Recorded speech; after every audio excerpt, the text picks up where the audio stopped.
जय राधे राधे।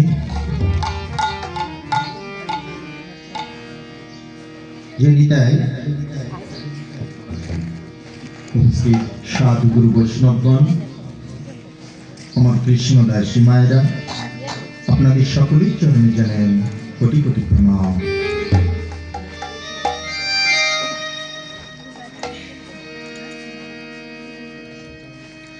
এখন আমাদের অষ্টকালী লীলা কীর্তনের প্রথম পর্ব জাগরণী পর্ব রসোৎকর।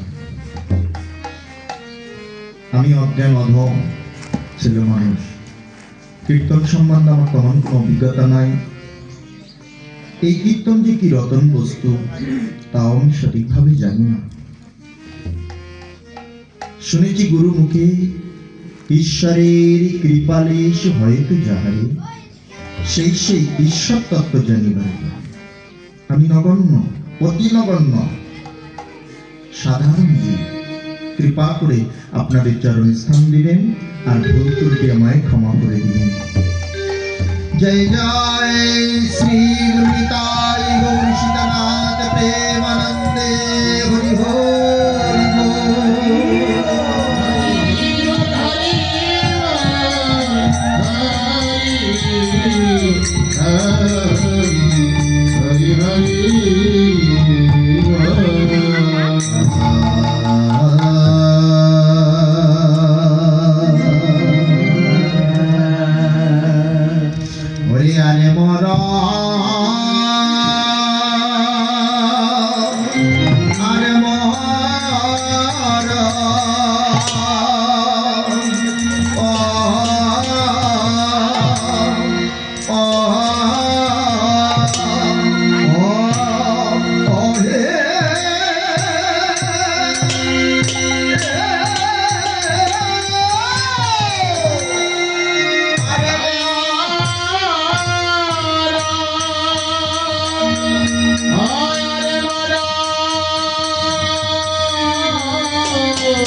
যোগে পায় না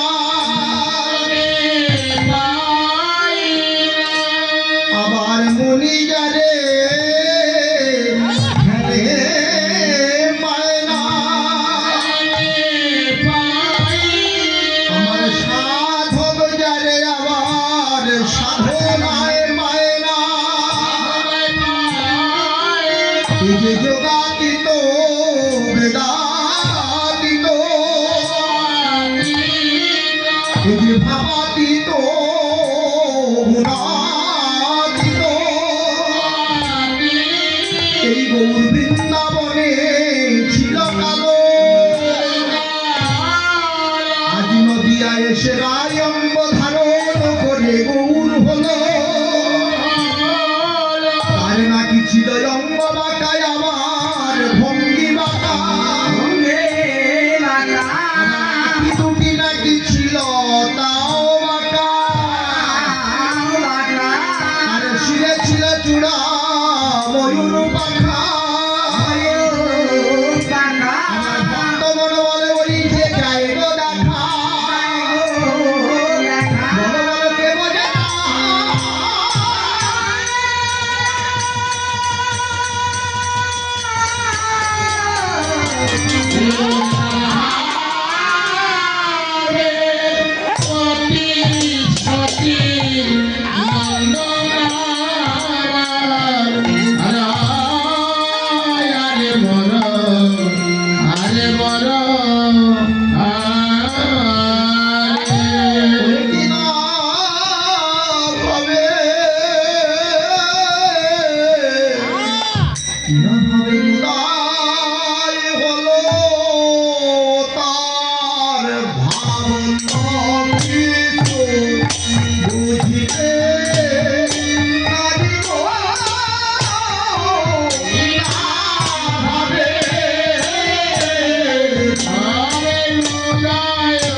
মনে বলে কে বোঝে না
আগে মোর আগে মোর মোর মানে আমার গৌরাঙ্গ বিধু বিধু অর্থাৎ চন্দ্র আমার গৌরচন্দ্র আজ বাবা এসে শ্রীরাম নবদ্বীপে ঋষি প্রভাত কালে জেগে উঠে প্রিয় ভক্তদের সঙ্গে নিয়ে সে মধুর কথা বলছে। সে মধুর কথা কোন কথা? যে কথা শুনলে জুড়ায় জীবের মনের ব্যথা।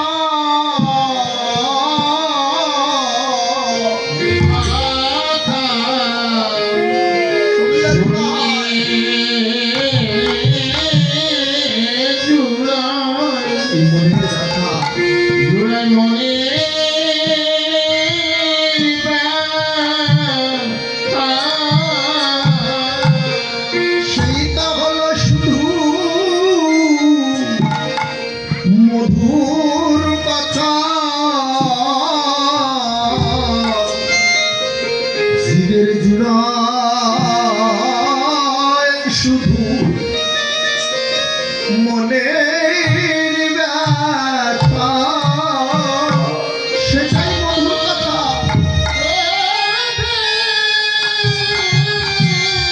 জুড়াই ব্যথা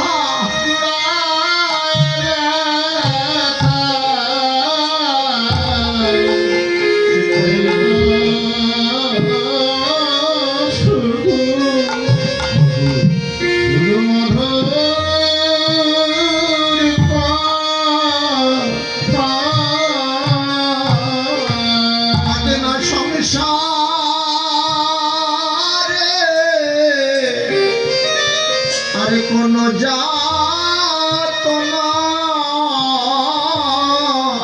সেই তো হলো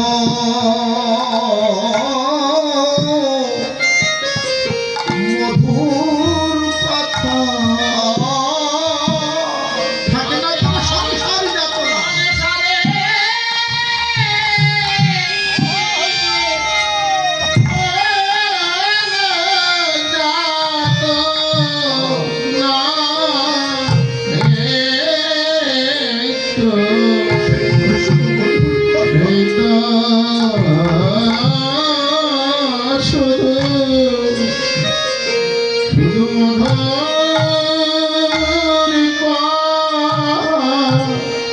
কথা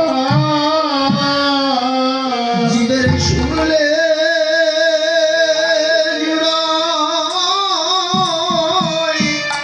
মনের ব্যথা সেই তো হলো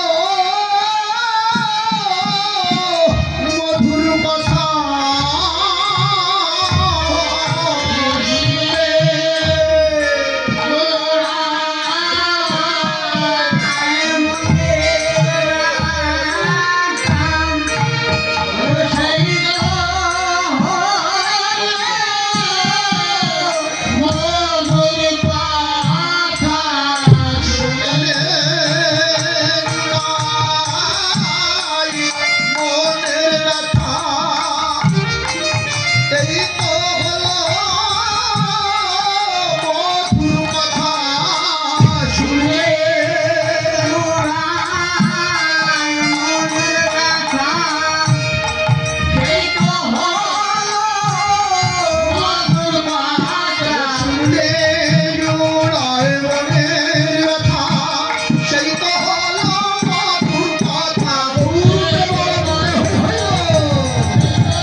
শুনলে জোড়ায় মনের ব্যথা, কোনো ব্যথা থাকে না।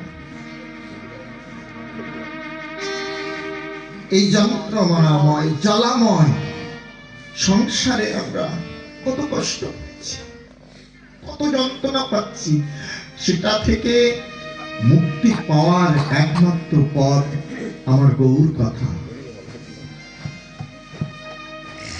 গৌরহরির সম্মুখে ভক্তরা এসে বসে সকল দুঃখ জ্বালা যন্ত্রণা ভুলে আমার গৌরহরির দিকে তাকিয়ে আছে। আমার গৌরহরি সেই পুরাবের ভাব উদয় করে সে মধুর রসের কথা প্রকাশ করছে। অগ ভাব ভরে গত গত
শ্রীমান মহাপ্রভু বদন দিয়ে অমৃত সার ঝরে ঝরে পড়ছে ক্ষণে ক্ষণে।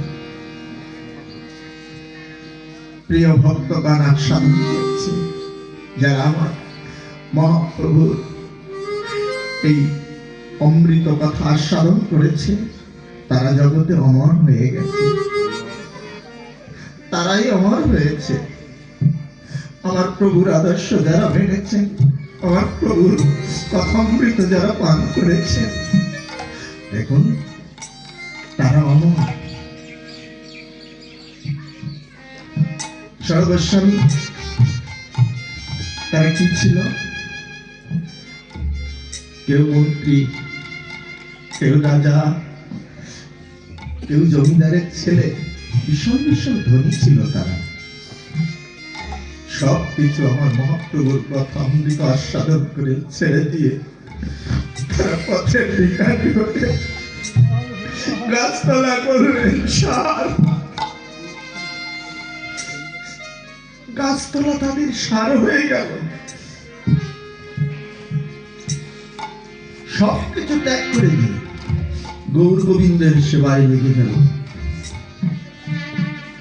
শুধু এই হরিনামে যে কতটা যন্ত্রণা ভোগ করেছি এর দিকে তাকালো, খুব কঠিন বিষয়, খুব খুব কঠিন। অমৃত সুধা পান করেছে এই দাস গোস্বামী পাঠ, রঘুনাথ দাস গোস্বামী। হরিদাসের কৃপা যখন পেল, ভক্তের কৃপা না হলে ভগবানের কৃপা হয় না। হরিদাসকে যখন ভক্তি করেছিল, হরিদাস মাথায় হাত রেখে আশীর্বাদ করেছিল কৃষ্ণ ভক্তি প্রাপ্তি হোক। ওখান থেকে নিত্যানন্দের চরণ পেল, নিত্যানন্দের কৃপায় আমার মহাপ্রভুর সঙ্গ পেল, প্রেম পেল। কতটা কঠিন ভাবে হরিনাম আস্বাদন করেছে। এই ইতিহাস শুনলে কেউ বসে থাকতে পারবে না, আর এইভাবে কেউ নাম করতে পারে না। অমরত্ব পাওয়া কি অতটা সহজ? বিশ্ব চরাচরে তোমার নাম স্মরণ করবে এমন কর্ম কয়েকজন করে?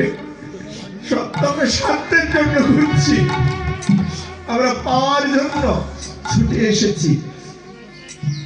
যে রাধে রাধে দিতে কয়জন এসেছি?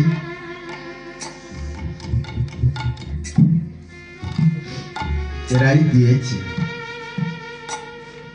এদের শিক্ষা আমাদের গ্রহণযোগ্য।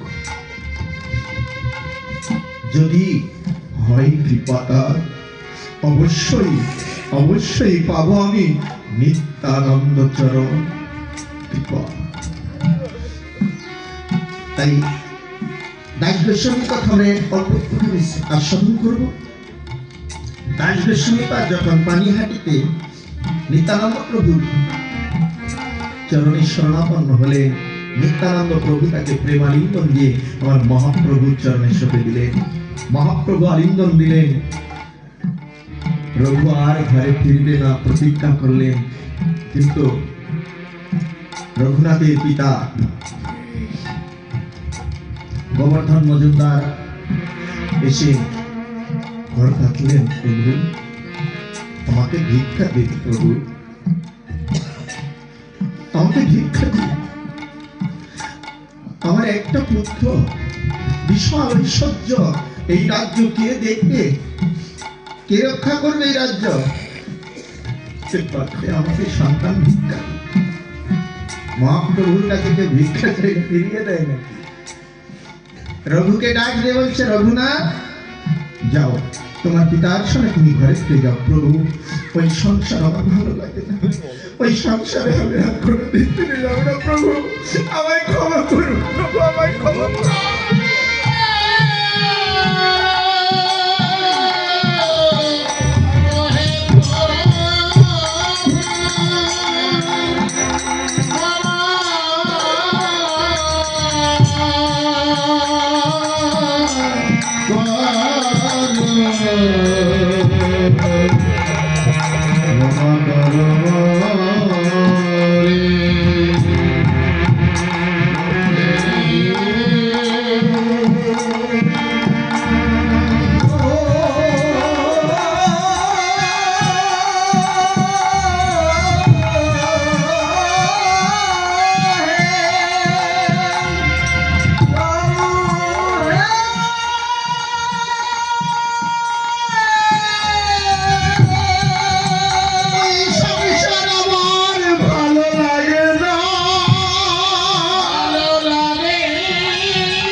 করে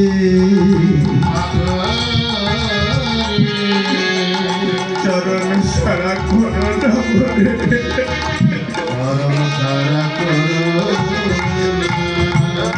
আমি ওই সংসারে ফিরবো না। আমি দেখো বাবা,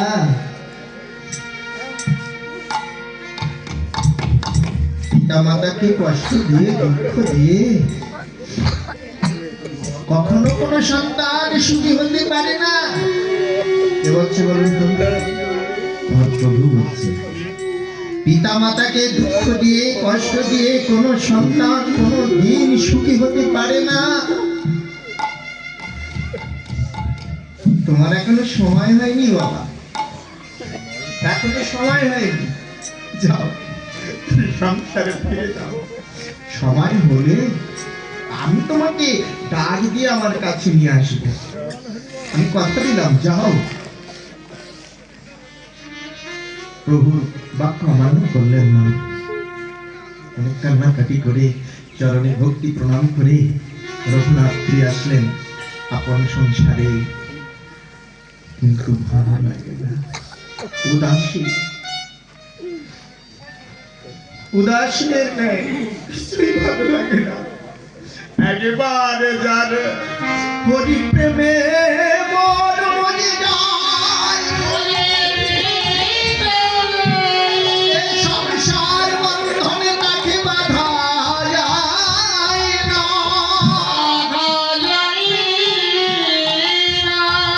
এই সংসার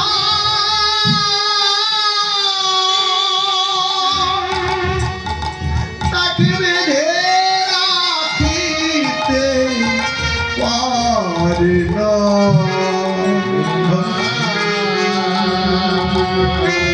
সংসার ছেড়ে চলে যায়, তাই ছেলেকে সংসারে রাখতে পারছি না। উদাসীনের নেই, শুধু ছুটে বেড়ায়, কোনোভাবেই সংসারে বন্দী হচ্ছে না। তাই কি করবো জানেন? বিচার সবাই পণ্ডিতদের কাছে জিজ্ঞাসা করলো, এই নবযুবককে সংসারে বন্দী করতে হলে তোমরা উপায় বলো। বিচার সবাই বিচার করে পণ্ডিতেরা বুদ্ধি বাহির করলো, নবযুবককে সংসারে রাখতে হলে সুন্দরী যুবতীর প্রয়োজন,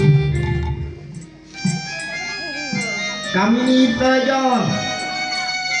এই কামিনীর মায়াবন্ধিতে যদি অবন্ধী হয়, যে একবার গৌরচরণ সার করেছে তার কোনো মায়াবন্ধি করতে পারে?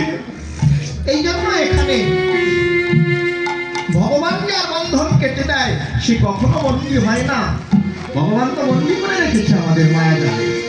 দৈব হেষা গুণময়ী মম মায়া দ্রতয়া মামেবা যে প্রবর্তন্তিত মায়াতন্ত্রম করিতে। হে অর্জুন, আমি এই সংসারের জীবকে আমার দৈবের মায়া দ্বারা আমি বন্ধন করিয়া রাখিয়াছি। এই কখনো ভজনায় তপস্যায় জ্ঞানে যোগে ঐশ্বর্যে আমার মায়া শৃঙ্খল কেটে আমার পর্যন্ত পৌঁছাতে পারে না। পারে না বলা ভুল, পারে। যারা আমার চরণে মন প্রাণ জীবন যৌবন সঁপে দিয়ে কৃষ্ণ তোমায় হলাম বলে নয়ন জলে ভাসে, সে যেখানেই থাক তার মায়া শৃঙ্খল আমি নিজেই কেটে দিয়ে আমি আমার পর্যন্ত পৌঁছি। রাধে রাধে। কেউ তাকে বন্দী করতে পারে না। রঘুনাথের তদনরূপ ভগবান যে তার শৃঙ্খল কেটে দিয়েছে, সংসার ধরতে পারছে না, তাই সুন্দরী রূপসী কন্যা দেখে বিবাহ দিয়ে দিলেন। ওই কামিনীর মোহে যদি থাকে, কিন্তু থাকলেন না। তার প্রিয়ার কাছ থেকে, তার স্ত্রীর কাছ থেকে বিদায় নিলেন কিভাবে? যেদিন বাসর রাত্রি তার স্ত্রীর কাছে কিছু দাবি করলেন যে স্বামী স্ত্রীর মধ্যে কিছু চাওয়া পাওয়া থাকে, আমি যদি তোমার কাছে কিছু চাই আমাকে দেবে। আর ওই সময় কিন্তু একটা মনটা পবিত্র থাকে, প্রথম মিলন জীবনে কোনো গোড়ামি থাকে না যদি প্রকৃতই তাদের সম্বন্ধ হয়ে থাকে। স্ত্রী কি বলবে? বলছে আমার বলতে যদি কিছু থেকে থাকে, আমার যা তো সবই তোমার, বলো কি চাও। রাধে রাধে রঘুনাথ করজোড়ে করে তার স্ত্রীর সঙ্গে বলল, আজ নিশীতে এখনই তুমি আমাকে চিরদিনের জন্য বিদায় দেবে। এই সংসার আমার ভালো লাগে না, আমার পিতা মাতা চায় আমি এই সংসারে বন্দী হয়ে যাই। আমার বলছে গৌর গোবিন্দের চরণে দিয়েছি, আমি ফিরাতে পারছি না, তুমি যদি কৃপা করো দেবে বলো। মাও ভালো হওয়া চায়, নইলে কিন্তু ভজন পথের প্রতি কখনো পুরুষ হতে পারে না। তার স্ত্রী বলল, তুমি যখন চাইছো আমি না দিয়ে পারি, অবশ্যই যাবে। সত্যি বলছো? হ্যাঁ তুমি যাবে, তুমি আমার গোবিন্দের সেবায় যাবে, আমি তোমাকে যেতে দেব না? অবশ্যই যাবে। তো আমারও তো কিছু চাওয়ার আছে। কি চাও? এমন কিছু চেয়েও না যা আমি তোমাকে দিতে পারবো না। তুমি এমন কিছু চেয়েও না গো। না না, তুমি পারবে দিতে, তাহলে চেয়ে দেখো।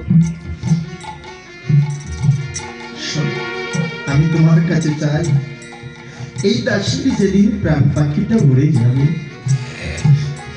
আমি ভজন জানি না, আমি পূজার জানি না, আমি সাধনও জানি না, যেদিন এই আমার প্রাণ পাখি উড়ে গেলে ওই ভগবতীর ঘাটে দাঁড়াইবে, সেদিন গোবিন্দকে বলে তুমি আমার ভবনদী, এই ভবনদীটা পার করে নেবে।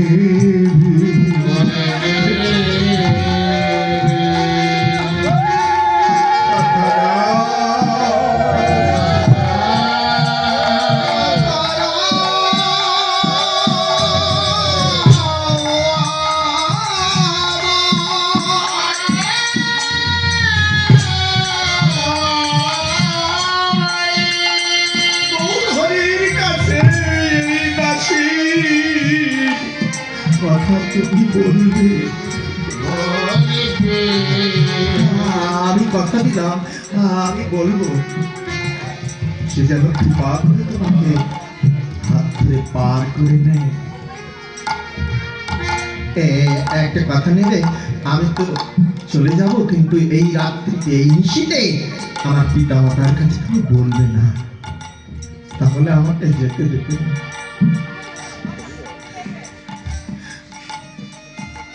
ঠিক আছে। রঘুনাথ তার স্ত্রীর কাছ থেকে বিদায় নিয়ে ছুটতে ছুটতে ছুটতে ছুটতে পুরীধামে আসলেন। অনেক কষ্ট পথে পুরীধামে এসে মহাপ্রভুর চরণে যখন শরণাপন্ন হলেন, প্রণাম করেছেন চরণে, রঘুকে বুকে জড়িয়ে ধরে বলছে, রঘু এসেছো বাবা, আমি তোমার জন্য অপেক্ষা করছিলাম।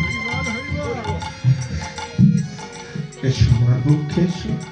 প্রেম নিবেদন করে দিলেন, দিয়ে স্বরূপকে ডেকে বলছে, স্বরূপ, ও স্বরূপ, আমার রঘুনাথকে তোমার হাতে সঁপে দিলাম।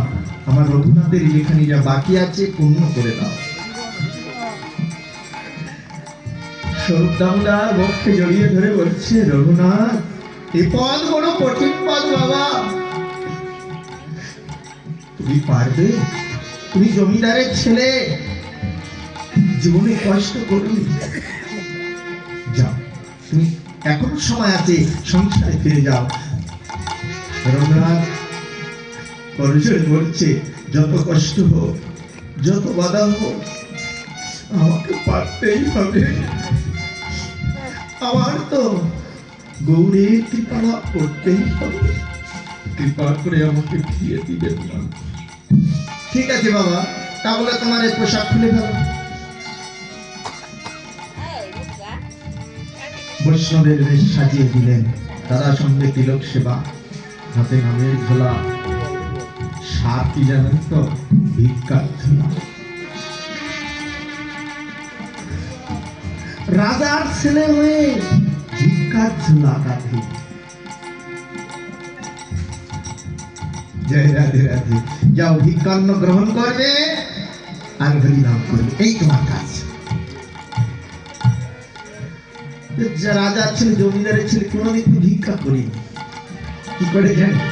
সারা দিন নাম করে, সারা দিন নাম করে।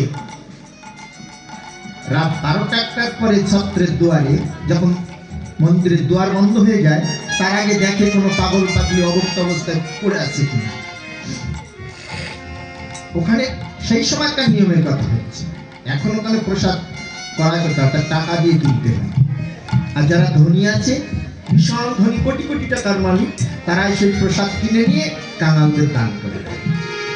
এখন এই সিস্টেম, কিন্তু আগের সিস্টেম ছিল এখানে কেউ অভুক্ত থাকবে না, যারা থাকবে সবাই প্রসাদ পাবে। এখন প্রসাদ করাই করতে হবে।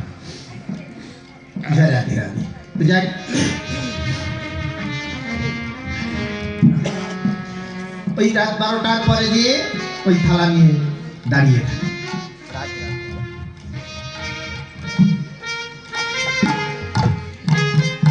পান্ডারা তো বন্ধ করবার আগে বাহিরে দেখে কেউ পাগল পাগলি অবক্ত অবস্থা আছে কিনা। দুয়ার খুলে দেখে বাবাজি দাঁড়িয়ে আছে। যে বাবাজি প্রসাদ পেয়েছেন? না, এখনো প্রসাদ পাইনি। প্রসাদ পাবেন? হ্যাঁ, আসুন আসুন। ওই থালায় কিছু প্রসাদ দিল, ওটাই ভগবানের নামে নিবেদন করে ওই একবার করে রাত 12টা, আর সারাদিন কিছুই পায় না। ওই নাম মহাপ্রভু তো জানি, আর এটা সন্ন্যাসের ধর্ম না। সন্ন্যাসী এক দুয়ারে দাঁড়িয়ে থাকলে হবে না। স্বরূপকে ডাক দিয়েছে, স্বরূপ, মানে স্বরূপের হাতে সঁপে দিয়েছে না রঘুনাথকে, তাই স্বরূপকে ডেকে বলছে, স্বরূপ, আমার রঘুনাথ কেমন আছে? প্রভু, রঘুনাথ ভালো আছে, সারাদিন নাম করে আর রাত্রি যে ছত্রের দুয়ারে প্রসাদ ভিক্ষা। ভক্তের প্রতি ভগবানের ক্রোধ। স্বরূপ, তুমি আমার রঘুনাথকে বলে দিও, বেশ্যাবৃত্তি নাহি কোনো সন্ন্যাসীর ধর্ম। আচ্ছা, এখানে বেশ্যাবৃত্তি বললো কেন? কারণ হলো, বেশ্যারা নিজ অঙ্গকে সাজিয়ে দুয়ারে দাঁড়িয়ে থাকে উদার পরিপূর্ণের জন্য।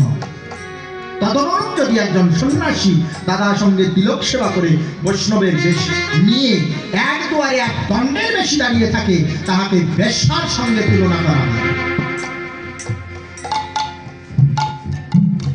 এই কথা আস্বাদন করে রঘুনাথ বলছে, আমি আর ভিক্ষা করব না।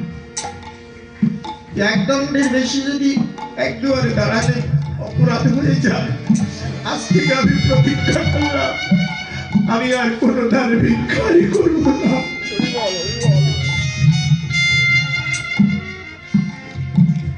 এইভাবে প্রতিজ্ঞা করে বসে থাকলেন। 6-7 দিন কিছুই গ্রহণ করেনি। কিন্তু একে কিছু না দিলে তো নাম করে দেবে না বাবা, এটাকে তো কিছু দিতে হবে দেহকে। 6-7 দিন পরে প্রভুর কৃপা পাওয়ার জন্য রঘুনাথ কবি ছত্রের দুয়ারে প্রসাদ বেঁচে যায়। সেগুলো পান্ডাদের গাভী পোষা আছে, তাদের খেতে দেয়। তারা যা না খেয়ে পায়, যেগুলো নষ্ট হয়ে যায় ড্রেনে ফেলে দেয়। পশলা নর্দমা ওই সমুদ্রের সঙ্গে যোগ আছে, ওই ড্রেনে ফেলে দেয়। ওই ড্রেনে যখন ফেলে দেওয়া হয়, শ্রীগাল, কুকুর, কাক, শকুন ওগুলো গ্রহণ করে। যেগুলো মাটির তলায় চলে যায়, আত্মপাতা হয়ে যায়, স্রোতের মধ্যে আত্মপাতা হয়ে যায়, পাখিতেও গ্রহণ করে না, কিছুতেই গ্রহণ করে না, সেটা পশলা হয়ে সমুদ্রে চলে যায়। রঘুনাথ ওই পশলা কাদার ভিতরে নেমে ওই অদ্ভুত অন্নগুলো, আচ্ছা বলুন তো, সাধারণ জীব কেউ করতে পারবে কিনা? জ্ঞান থাকলে এগুলো কেউ নেবে না। নয়ন জলে ভাসে হরে কৃষ্ণ হরে কৃষ্ণ কৃষ্ণ কৃষ্ণ হরে হরে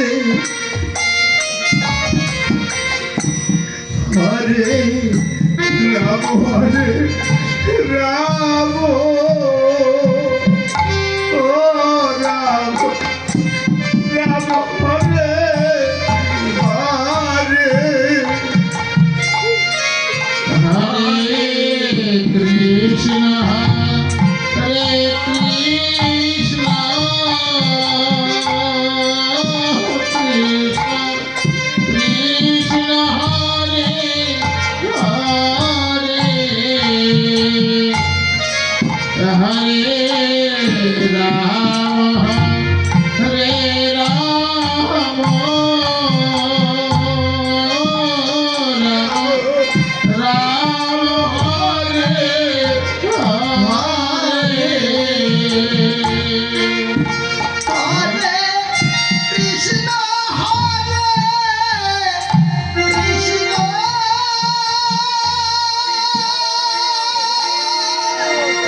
অদ্ভুত অন্নগুলো উড়ায়, সমুদ্রের জলে ধৌত করে সাঁতার পায়। শুধু অন্ন সেগুলো নিয়ে প্রভুর নামে নিবেদন করে একটি তুলসী পত্র দিয়ে। সেই পশলা প্রসাদ খেয়ে জীবন ধারণ করছে রঘুনাথ। প্রভু অথচ আমি জানতে পেরেছি আমার রঘুনাথ বড় কষ্টে আছে। একদিন এই প্রসাদ নিবেদন করে সেবা করতে বসবে, এমন সময় মহাপ্রভু উপস্থিত হয়েছে। রঘুনাথ, এবার কই বাবা তুমি প্রসাদ পাচ্ছ? তোমার প্রসাদের কি ঘ্রাণ, দেখে দেখে আমাকে একটু দাও তো। দেয়া যাবে প্রসাদ? রঘুনাথ কি করছে? প্রসাদের থালা নিয়ে লুকাচ্ছে, বলছে না না প্রভু, এটা আপনার জন্য নয়, দাও একটু দাও। তোমার ওই প্রসাদের ঘ্রাণে আমাকে পাগল করে ফেলছে, একটুখানি দাও না। না না প্রভু, আমি দিতে পারবো না, আমার ক্ষমা করে দিন। উত্তম মানুষের নিকৃষ্ট খাদ্য কখনো হতে পারে না, আমি দিতে পারবো না প্রভু, আমাকে ক্ষমা করে দিন। ভক্তের দ্রব্য প্রভু কারিয়া কারিয়া খায়, ভক্তের দ্রব্য পানে প্রভু ফিরেও না চায়। ভক্তের দ্রব্য জোর করে দেয়, আর অভক্ত যদি সব দিয়ে দেয়। রাধে রাধে, দেবে না দেবে না দেবে না তবে রে। মহাপ্রভু তো ছুটে এসে রঘুনাথের কাছ থেকে প্রসাদের থালা নিয়েই প্রসাদ সেবা করছে আর বলছে, আহা রঘুনাথ, এত সুন্দর প্রসাদ তুমি আমাকে না দিয়ে লুকিয়ে পাচ্ছিলে। রঘুনাথ চরণ ধরে কাঁদছে, প্রভু প্রভু আমায় ক্ষমা ক্ষমা করে দাও প্রভু, এ প্রসাদ গ্রহণ করে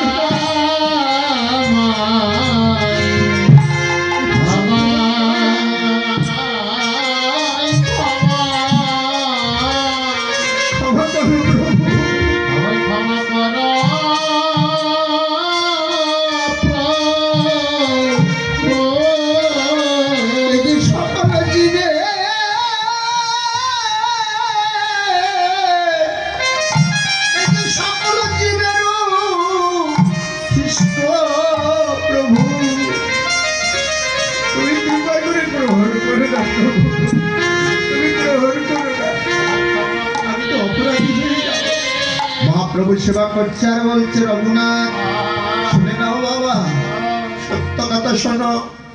ওই সত্রের দুয়ারে প্রসাদ তৈরি হচ্ছে, লক্ষ লক্ষ ভক্ত তার দিকে লালসা দিয়ে আছে। প্রসাদ তৈরি হলে প্রসাদ আমরা পাবো, আমরা জীবন ধারণ করব।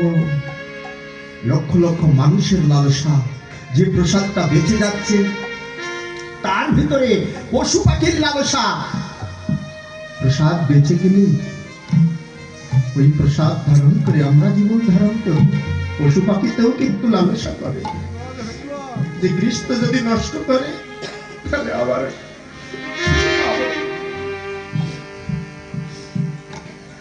আমরাও পাবো। রাধে রাধে, ওর ভিতরেও লালসা আছে, তুমি যেটা পাচ্ছ এর ভিতরে কোনো লালসা নেই।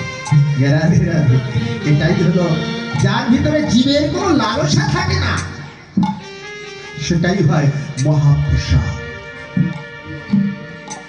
আর বাবা তোমাকে কষ্ট করতে হবে না, এবার তুমি বৃন্দাবনে যাও, তোমার আরো 5 জন ভাই সেখানে আছে, তাদের সঙ্গে তুমি বৃন্দাবনের জীবন ভজন করো।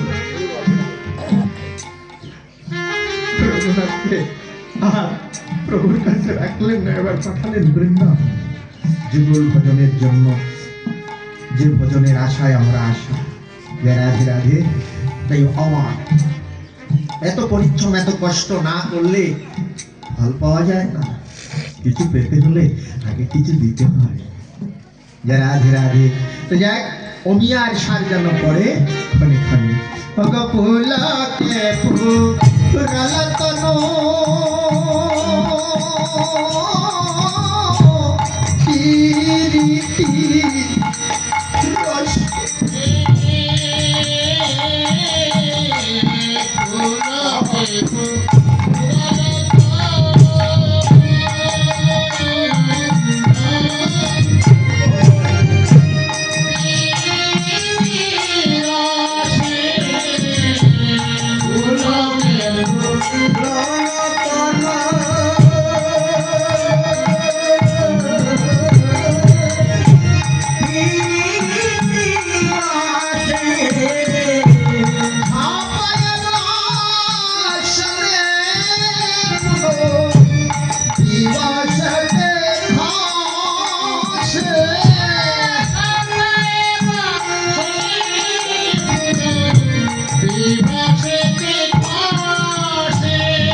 জলে ডুবে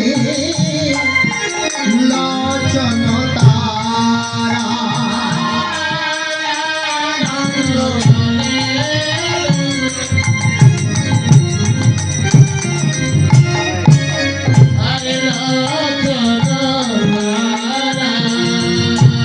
রাধা মোহন দাসে শরণ দাতা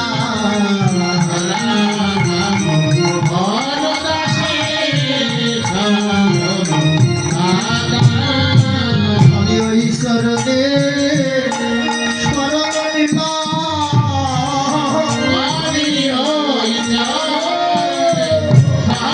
নিলা চরণ ছাড়া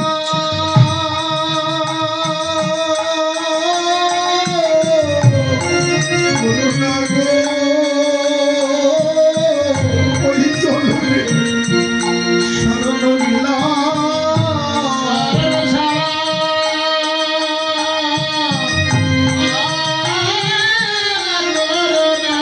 আমি ওই চরণে